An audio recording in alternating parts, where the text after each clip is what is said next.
Hi there, it's Tuesday the 18th of August 2020. We're continuing to look at how to break free from addiction.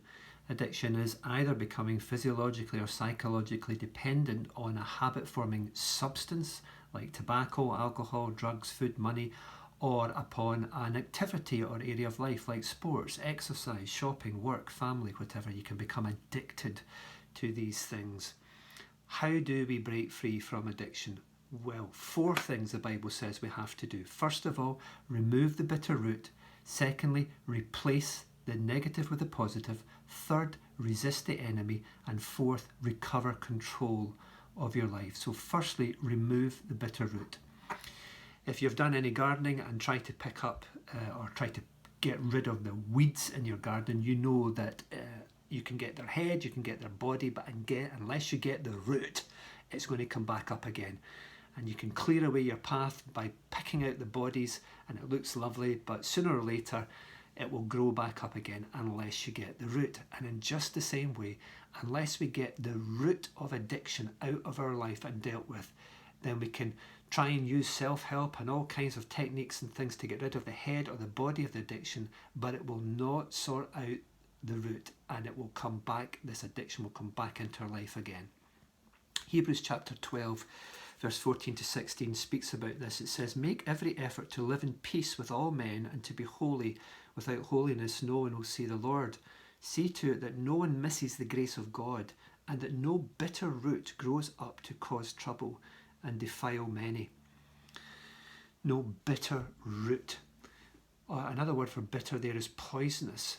And what it's saying is that there can be things that come into our heart, come into our soul, come into our inner life that poisons us and that causes this defilement of us. It causes trouble for us. It wrecks our relationship. It can wreck our health and our finances and all kinds of things. And it can lead to addictions in our life that can be very negative. So we have to deal with this poison, this root. What is the root of your addiction? Where or how was it planted in you, and how can you uproot it? Well, to answer these questions, let's look at the Bible, and let's look at Esau, a character in the Bible who had an addiction to food, and let's see if we can learn from him. Genesis chapter 25 verse 27, 2 brothers, Esau and Jacob, and the boys grew up, the brothers grew up, and Esau became a skillful hunter, a man of the open country, while Jacob was a quiet man, staying among the tents. Their father Isaac had a taste for wild game, and he loved Esau, and their mother Rebekah loved Jacob. There's a problem: parental favoritism. Once when Jacob was cooking some stew, Esau came in from the open countryside famished, and he said to Jacob, "Quick, let me have some of that red stew." Remember, he was addicted to food, and especially red meat, and famished. That's why he was called Edom, which means red. Jacob replied, "First sell me your birthright," which is the equivalent of like our inheritance today.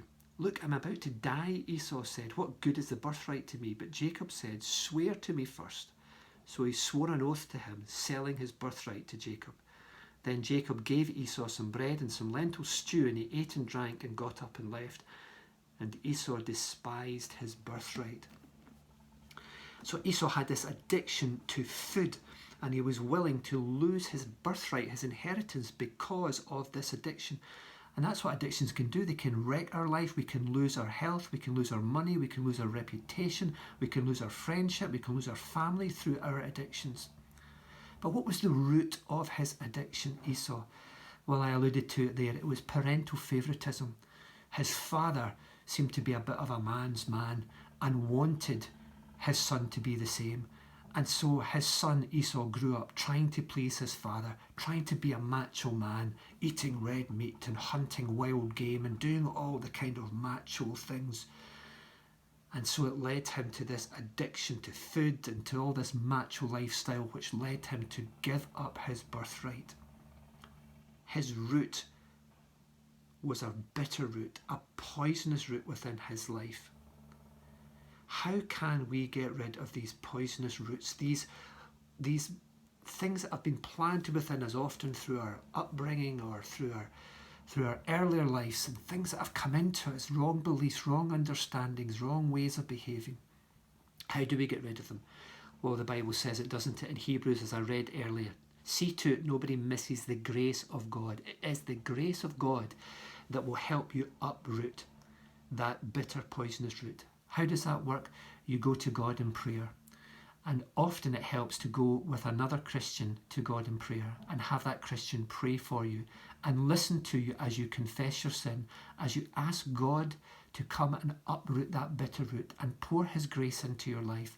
You know, God is the gardener. He can reach down into that root where it began and he can take it out of you. And I've seen people delivered. I've seen people with tobacco addictions having that root taken out of them, and their taste, their craving for tobacco disappeared overnight. And God can do that for you. He can change that addictive behaviour by dealing with the root where it came into your life as you seek his grace in your life. May God grant you his grace as you seek him. Speak to you again tomorrow.